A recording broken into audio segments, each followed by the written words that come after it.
ikan teri. Halal bihalal satukan jiwa, sucikan hati di hari non fitri. Satu lagi, burung merpati terbang di awan. Cakep. Hinggap sebentar di pohon mangga. Cantik. Ibu-ibu hadirin sekalian, silaturahmi marilah tetap kita jaga. Ibu-ibu yang berbahagia, saya atas nama pimpinan daerah Aisyah, tadi sudah dipesan oleh Ibu Sofa, barangkali nanti Ibu Sofa banyak sekali yang akan disampaikan. Maka terkait halal bihalal atas nama, ini atas nama ketua apa atas nama siapa ya Mbak ya? Atas nama ketua, atas nama pribadi dan atas nama seluruh kita semuanya, ya saling berarti menyampaikan taqabbalallahu minna wa minkum. Mohon maaf lahir dan batin. Tahu Sumedang tersaji di meja makan. Cantik. Untuk teman makan siang jangan lupa sop patin. Enak. Ibu-ibu hadirin sekalian, mohon maaf lahir dan batin. Sama-sama. Mohon maaf lahir dan batin. Tentu saja kita semuanya di hari yang fitri yang mulia ini tidak ada satupun kita jumpai orang yang sombong. Ibu-ibu sekalian, semuanya di antara kita ini mengaku salah. Mohon maaf lahir dan batin. Ketemu ini mohon maaf lahir dan batin. Ketemu lagi mohon maaf lahir dan batin. Semuanya begitu. Jadi sama sekali tidak ada yang mengaku dirinya benar. Tidak kita jumpai satupun orang yang mengaku dirinya sombong. Tidak ada satupun yang sombong, semuanya mengaku salah. Dan insya Allah kewajiban kita adalah memaafkan kesalahan orang lain.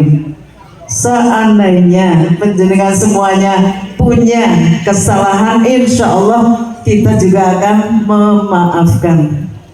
Begitu sebaliknya, apabila kami di antara pimpinan ini, khususnya mungkin pimpinan harian, banyak kesalahan, mohon juga penjenengan semua memaafkan. Bahkan secara pribadi, ada di antara teman-teman di sini yang mungkin kami belum kenal, sungguh-sungguh kami mohon dimaafkan. Karena sepertinya banyak juga pendatang baru yang mungkin belum mengenal Aisyah, begitu ya, tetapi sudah berada di tengah-tengah kita, bersama kita di jajaran pimpinan daerah Aisyah. Sekali lagi pimpinan harian mohon maaf barangkali secara pribadi ada yang belum kenal, sehingga ketika ketemu di jalan mungkin kita tidak menyapa, begitu ya. Jangan dianggap kita sombong, insya Allah tidak. Kalau sudah kenal pastilah kita akan menyapa atau disapa. Minimal disapa pasti kita akan menjawab. Ibu-ibu hadirin sekalian, tadi saya matur bersyukur kita telah diberi kesempatan melewati bulan Ramadan, dan insya Allah semuanya sudah menjalankan kegiatan ibadah Ramadan dengan sebaik-baiknya, insya Allah. Baik ibadah puasanya itu sendiri maupun amaliyah Ramadannya. Sesuai dengan hadis bahwa barang siapa yang berpuasa di bulan Ramadan, man shoma Ramadana imanan wa ihtisaban, ghufira lahu ma taqaddama min dzambi. Bahkan di hadis yang lain, man qama Ramadana imanan wa ihtisaban, ghufira lahu ma taqaddama min dzambi. Jadi orang yang sudah menjalankan ibadah puasa di bulan Ramadan dan bahkan memadatinya dengan amaliyah Ramadan yang lainnya, termasuk sholat malamnya yang tidak pernah bolong, insya Allah diampuni dosa-dosanya oleh Allah Subhanahu wa Ta'ala. Itu tujuan akhir untuk menjadi orang yang bertakwa.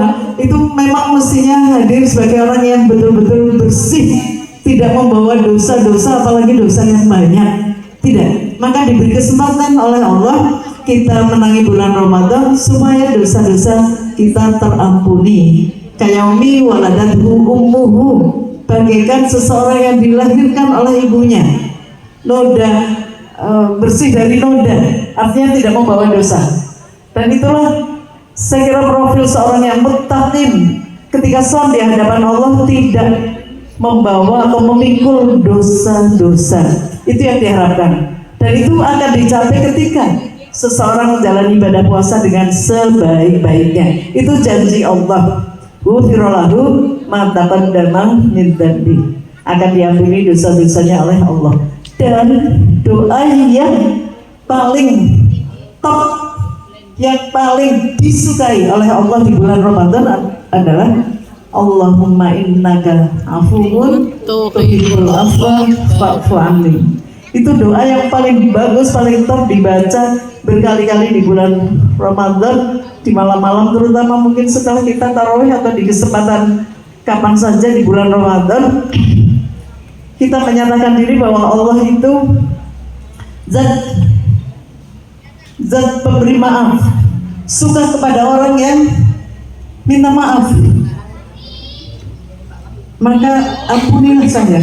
Itu tujuan akhirnya nanti kita ketika sudah melewati bulan Ramadan menjadi orang yang terampuni dosa-dosanya. Akan menyesal sekali orang yang melewati bulan Ramadan dosanya belum diampuni oleh Allah Subhanahu wa Ta'ala.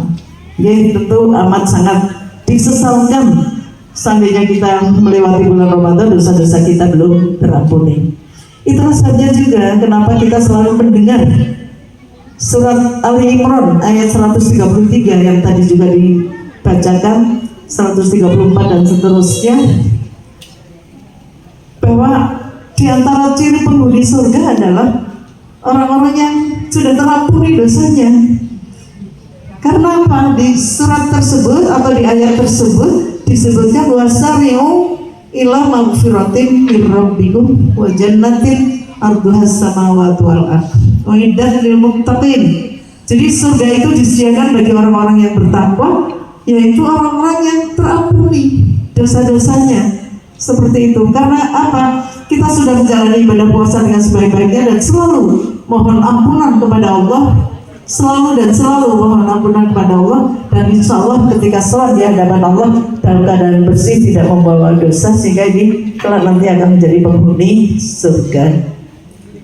Dan disebutkan di ayat berikutnya bahwa penghuni surga itu orang-orang yang suka berinfak, alladzina yunfiquna fis sarra'i wad dharra'i, suka berinfak baik dalam keadaan sempit, dalam keadaan lapang, apalagi dalam keadaan lapang, dalam keadaan sempit saja kita senang berinfak. Itu antara lain ciri-ciri orang yang bertakwa yang akan menjadi penghuni surga. Kemudian orang yang mampu mengelola amarahnya.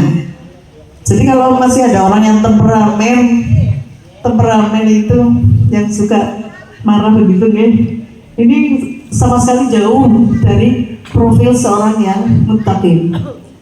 Penjenengan kebanyakan menurut penjenengan ini kalau orang-orang yang suka marah itu laki-laki apa perempuan? Laki-laki. Laki-laki apa perempuan yang suka marah-marah? Laki-laki. Oh, laki-laki.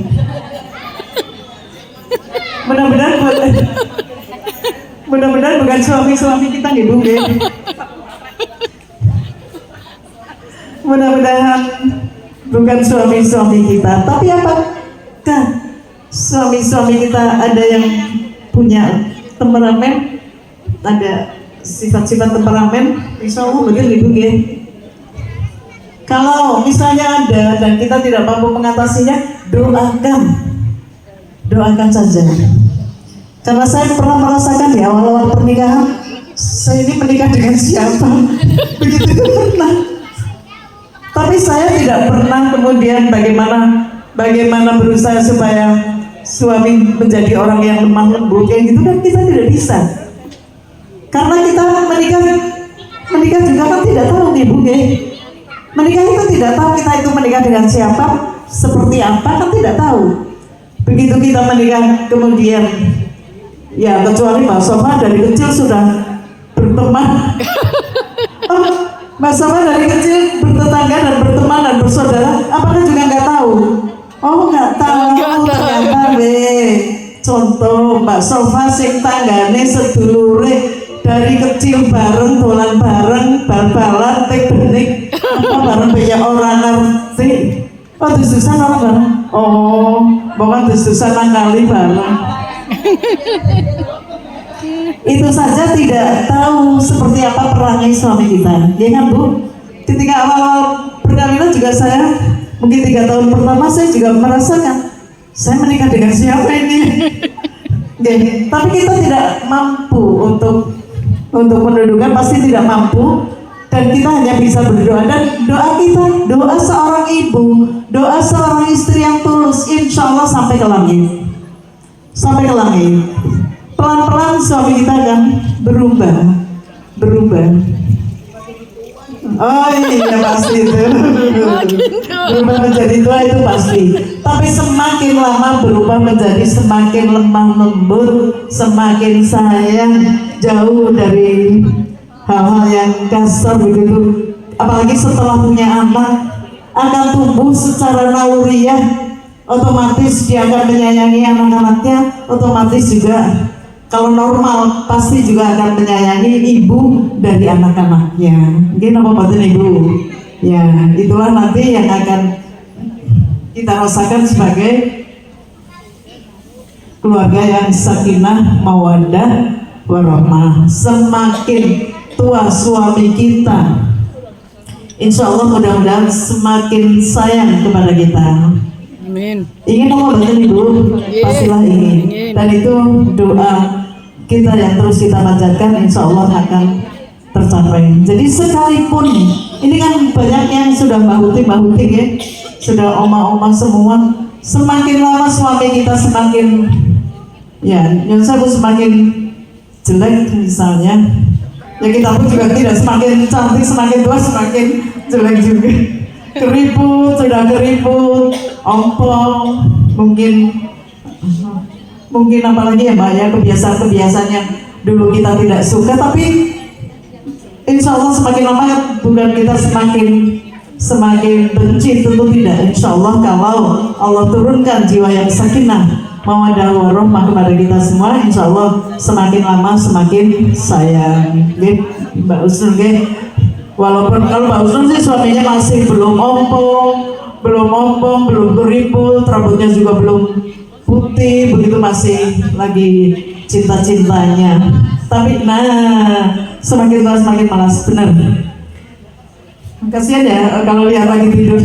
Nah itu insya Allah kita berdoa saja kepada Allah, kita tidak punya suami yang temperamen, karena banyak hadis yang menyebutkan, dan ada di antara hadis yang terkenal disebutkan ketika salah seorang sahabat bertanya pada Rasulullah, seharusnya kita itu bagaimana? Kata Rasulullah, la taghdab, apalagi la taghdab, jangan suka marah, sampai berulang-ulang begitu. Itu menggambarkan bahwa orang yang sabar, orang yang lembut jiwanya, sayang kepada sesama, itu adalah gambaran orang yang bertakwa. Kalau tidak bisa mengelola amarah dan suka melampiaskan amarah, itu wajahnya jangan menegang dan menakutkan. Mungkin matanya merah ketika dia saat marah, coba dikasih cermin di hadapannya, pasti ini rupanya ya, pasti. Dan orang yang sedang marah itu wajahnya tegang, otot-ototnya juga mungkin akan menjadi mengeras begitu, wajahnya menakutkan, dan tensinya mungkin menjadi naik, nafasnya mungkin menjadi tersengal-sengal. Gini Pak Husnul Ibu Dokter Husnul, saya kira orang-orang seperti itu penampilannya, dan lebih-lebih nanti menjadi emosional, mungkin bisa piring terbang, gelas terbang, itu kan mengerikan. Kemudian yang ketiga itu al-afina anin nas, sudah memaafkan. Insya Allah sebelum menjenengan minta maaf, kita sudah memaafkan. Itu saja prinsip kita. Jadi mudah-mudahan kita tergolong orang-orang yang suka memaafkan. Dan ini tidak harus menunggu hari raya, kapanpun, dimanapun, ketika kita merasa salah, kita mohon maaf. Dan ketika ada orang salah dan minta maaf kepada kita maafkan. Jangan menjadi orang yang suka pendendam. Ibu-ibu yang berbahagia, setelah bulan Ramadan kita lalui dan kita padati dengan amalia Ramadan yang baik, bagikan seseorang yang menenun kain setelah kain tenunannya itu menjadi rapi, jangan dilolori kembali. Sebagaimana yang disindir oleh Allah di surat An-Nahl ayat 92, wala takunu kallati naqadat ghazlaha min ba'di quwwatin angkathan.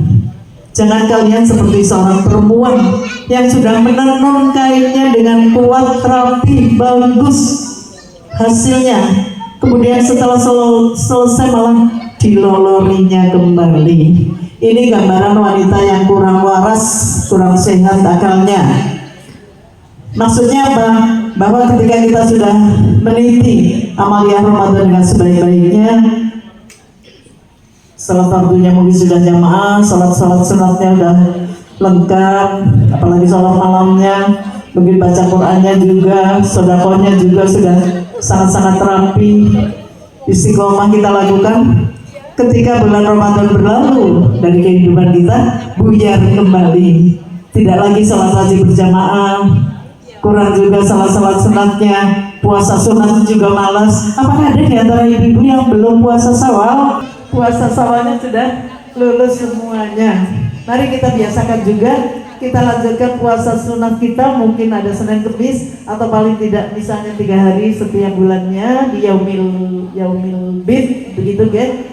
Apalagi yaumil bidnya iya, Senin Kemisnya iya, Masya Allah. Apalagi ada teman kita yang puasa Daud, itu luar biasa. Dulu saudara kita Ibu Fatimah Budiman itu puasa Daud, Masya Allah. Mudah-mudahan dia diberi kesempatan oleh Allah memasuki surganya Allah lewat pintu Ar-Rayyan. Pintu Ar-Rayyan itu adalah pintu masuk surga bagi orang-orang yang sergap berpuasa, insya Allah. Dan mudah-mudahan kita bisa. Dalam Bu, woi setengah teluk. Ini sudah diperingatkan, tapi ada satu hal yang ingin saya sampaikan, jangan sampai lupa ini pengertian takwa menurut saya ingin sampaikan karena saya menerima di sini. Yang pertama di Gus Jamu ketika pengajian halal bihalal disampaikan oleh Ustadz Faiz Albar Darmawan. Yang kedua saya terima kemarin waktu pengajian jadi pendopo dari Ustadz Afid, tapi saya kira ini bagus untuk saya sampaikan juga ke sini. Barangkali ada di antara teman-teman yang belum mendengar hadis yang bukan hadis. Ini ungkapan yang disampaikan oleh sahabat Nabi sekaligus juga sepupu Nabi, orang yang sangat cerdas, yang luas ilmunya, yang masuk Islam ketika masih sangat-sangat muda, yaitu Ali bin Abi Thalib. Makanya dia ilmunya sangat-sangat luas karena selalu bersama-sama Nabi. Dengan Nabi itu sepupuan. Mengenai pengertian takwa menurut Ali bin Abi Thalib, yang pertama, al-khawfu minal jalil, yaitu rasa takut kepada Zat yang Maha Kuasa. Ada rasa takut bagi seorang yang bertakwa itu, ada selalu rasa takut suatu saat akan ada siksa Allah. Jadi melakukan kejelekan atau keburukan atau hal-hal yang berbau dosa sangat-sangat takut, yaitu takut akan siksa Allah Subhanahu wa Ta'ala. Al-khawfu minal jalil, takut kepada Zat yang Maha Kuasa. Yang kedua, wal amalu bitanzil.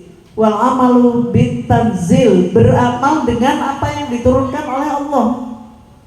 Jadi jangan beramal atau mungkin malah ibadah-ibadah mahdhah yang tidak dituntunkan oleh Allah.